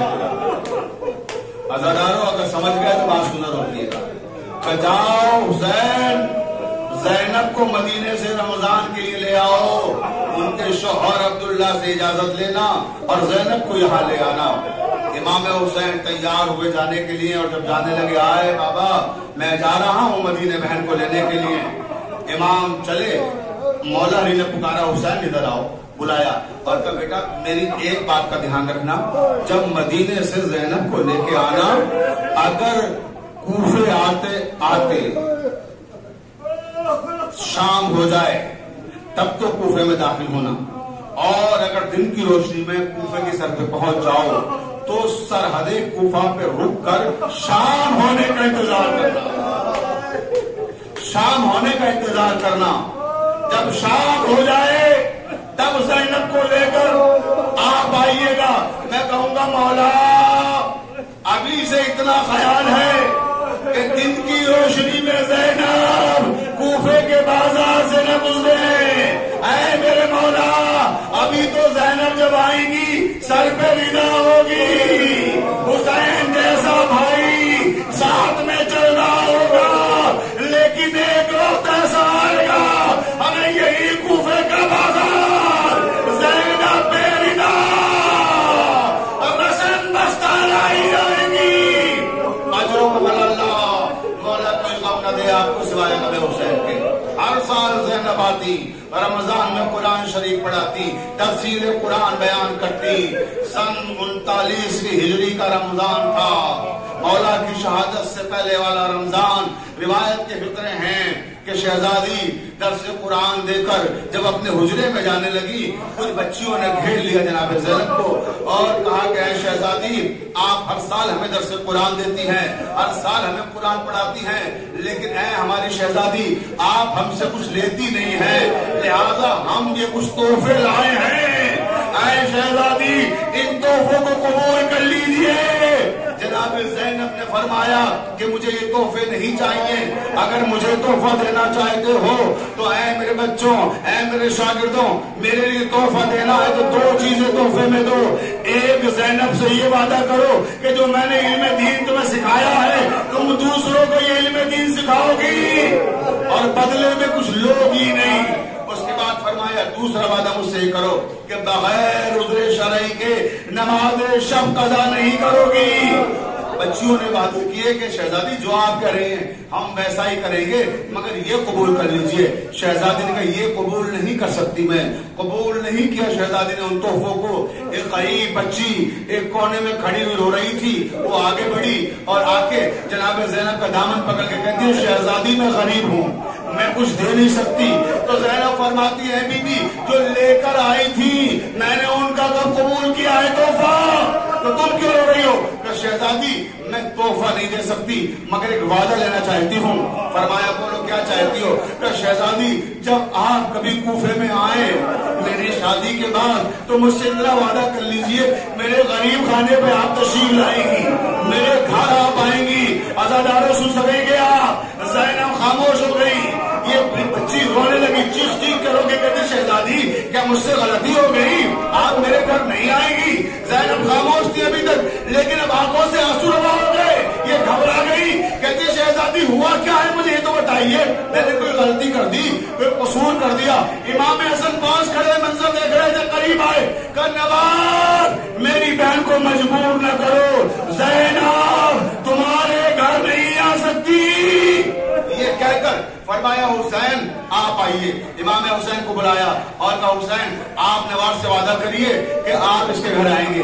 امام حسین فرماتے ہیں اے نوار میں علی کا بیٹا، میں زہرا کا لال، میں تم سے وعدہ کرتا ہوں کہ میں تمہارے گھر ضرور آؤں گا۔ جب یہ کہا تو نوار نے خوشی کا اظہار کیا کہ مولا میں آپ کا انتظار کروں گی، مولا کب آئیے گا؟ فرمایا 11ویں محرم کی رات میں آؤں گا۔ نے مظلوم کربلا نوار کہتی آقا میں آپ کا انتظار کروں گی۔ اس کے بعد مولا فرماتے نوار تم ضد تو کر رہی ہو ہمیں بلانے کی، لیکن جب ہم تمہارے گھر مہمان ہوں گے، جب ہم تمہارے گھر آئیں گے تو تم ہمیں پہچان نہ سکو گی۔ تڑپ کے کہتی مولا یہ کیسے ممکن ہے آپ میرے گھر آئے اور ہم پہچان نہ سکے؟ عزادارہ نے مظلوم کربلا پر روایت کے فکر ہے، امام کہتے نوار یہ وقت بتائے گا، وقت گزرتا چلا گیا، بات 39 ہجری کی، 40ویں ہجری آئی، امام علی کی شہادت ہوئی، 50 ہجری آئی، امام حسن کی شہادت ہوئی، لیکن امام حسین نوار کے گھر نہیں آئے۔ روایت کی فکر ہے ہر 11ویں محرم کو نوار بہترین کھانا بناتی تھی، اللہ اقسام کے کھانے بنا کر دسترخوان کو بیٹھ کر امام کا انتظار کرتی تھی۔ امام نہیں آئے، 50 ہجری گزر گیا، 60 ہجری گزر گیا، اب 61ویں ہجری ہے اور محرم کی 11ویں تاریخ ہے۔ نوار نے شاندار کھانے بنائے ہیں، بار بار کبھی چھت پہ جا کے اس راستے کو دیکھتی ہے جو مدینے سے کوفے کی طرف آ رہا ہے، کبھی دروازے پہ آتی ہے، کبھی چھت پہ جاتی ہے، کہتی ہے زہرا کے لال آپ کا وعدہ جھوٹا نہیں ہو سکتا، علی کا بیٹا اگر وعدہ کرے تو ضرور وفا ہوگا۔ اب روایت کے فکرے ہیں نصف شب گزرنے لگی، اچانک دروازے پہ دستک ہوئی، اب جو دستک ہوئی توڑ کے دروازہ کھولنے کے لیے گئی، کیا دیکھا دروازے پر خولی ملعون کھڑا ہوا ہے، اس کا شوہر خولی ملعون کھڑا ہوا ہے۔ عزادارہ نے مظلوم کربلا اگر آپ نے مختار نامہ دیکھا ہے تو خولی ملعون کو یہی مومنہ پکڑواتی ہے، گرفتار کراتی ہے جس کا نام نوار ہے، اشارے سے بتاتی ہے مختار کے لوگوں کو یہ ملعون کہاں چھپا ہوا ہے۔ تو نوار کی شادی خولی ملعون سے ہوئی ہے، خولی ملعون آتا ہے اور جب گھر میں داخل ہوتا ہے نوار کہتی ہے اب تک کہاں تھے، 4-5 دن سے تمہارا کچھ پتا نہیں تھا؟ کہ یہ نہ پوچھو میں کہاں تھا، مجھے بھوک لگی ہے، جلدی کھانا بناؤ اور مجھے کھانا دو۔ کہ اچھا آؤ، کھانا تو بنا ہوا ہے، میرے امام کو آنا تھا وہ آئے نہیں۔ یہ کہہ کر اسی کھانے کو گرم کیا اور گرم کر کے دسترخوان میں لگایا کہ یہ لے خولی تیرے لیے میں نے کھانا لگا دیا، کھانا کھا لے۔ عزادارو اس کو کھانا لگا کر نواز شب کا وقت ہو رہا تھا، نواز شب پڑھنے کے لیے چلی گئی۔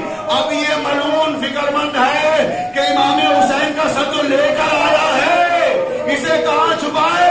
عمر صاحب نے اس کو بھیجا ہے کہ نیزے پہ یہ سر کوفے سے بلند ہوگا، اس لیے کہ کوفے کربلا کے بیچ میں شیعوں کی بہت سی آبادیاں ہیں، کہیں ایسا نہ ہو حسین کا سر ہم سے چھین لے، ہمیں یزید تک لے کے جانا ہے، لہذا چھپا کے لے سے نیزے پہ بلند کریں گے. یہ سر حسین کو لے کر آیا ہے. اب روایت کے فقرے ہیں کہ اس نے ملعون نے اسی تندور میں جس میں ابھی نواب نے کھانا گرم کیا تھا امام کے سر کو ڈال دیا. عزادارو میں کس طرح سے بیان کروں کہ امام کا سر اور تندور میں آگ روشن اسی پروردگار نے جس نے ابراہیم کے لیے آگ کو گلزار کیا تھا ابراہیم کربلا کے لیے تندور کی آگ کو گلزار کر دیا. امام کا سر تندور میں ہے. یہ ملعون جا کے سو گیا. تو آخری جملے میں تمام ہو گئی. نوار کی نماز تمام ہوئی. صحن میں آئی. کیا دیکھا کہ صحن سے نور ساتے ہو رہا ہے. آسمان کی طرف نور جا رہا ہے. دیکھتی ہے یہ نور کہاں سے آ رہا ہے. تندور سے نور آ رہا ہے. اب جو تندور کو کھولا تو کیا دیکھا ایک کٹا ہوا سر تندور کے اندر رکھا ہے. اس کٹے ہوئے سب کو باہر نکالا. خاک و خون میں گلتا چہرہ زلفے سب خاک و خون میں ہے. اب عزادارہ نے مظلوم کربلا نوار کہتی ہے میں نے دیکھا کہ ہونٹ میں بڑھائے ہوئے ہیں جیسے کئی دن کا پیاسا ہو جب اسے شہید کیا گیا ہو. نوار کہتی ہے میں نے اپنے رب کے حضور درخواست کی اے میرے پروردگار اگر میری نماز شب میں سے ایک اگر نماز بھی قبول ہوئی ہو تو اس کل کو قوت گویا ہی دے. میں اس سے کلام کرنا چاہتی ہوں. یہ کہہ کے نوار لگائے مظلوم کے سر تو کون ہے کہاں کا رہنے والا ہے تجھے کیوں قتل کیا گیا ہے. کٹے ہوئے سر سے آواز آئی نوار ہم نے کہا تھا جب ہم تمہارے مہمان ہوں گے تم ہمیں نہیں پہچان پاؤ گی. ارے علی کا بیٹا زہرا کا لال تمہارا مہمان ہے. عزادارہ نے مظلوم کربلا آخری جملہ نواب رب کے کہتی ہے میرے پروردگار بس آخری سوال کہتی ہے آقا بس میری اتنی دعا ہے کہ جب آپ کے گلے پر شمر کا خنجر چل رہا ہو میری شہزادی زینب نے نہ دیکھا ہو. کٹے سر سے آواز آئی اے نوار شمر کا خنجر چل رہا تھا. زینب کھڑی ہوئی دیکھ رہی تھی فریاد کر رہی تھی اے نانا یہ وہی حسین ہے جو آپ کی پشت پر سوار ہوتا تھا. اے نانا یہ وہی حسین ہے جس کے لبوں رخسار کے آپ بوسے لیتے تھے. اے نانا یہ وہی حسین ہے جس سے فرشتے آ کے چھوڑے تھے. اللهم اغفر للمؤمنين والمؤمنات والمسلمين والمسلمات الأحياء منهم والأموات تاب بينهم بالخيرات إنك مجيب الدعوات إنك على كل شيء قدير.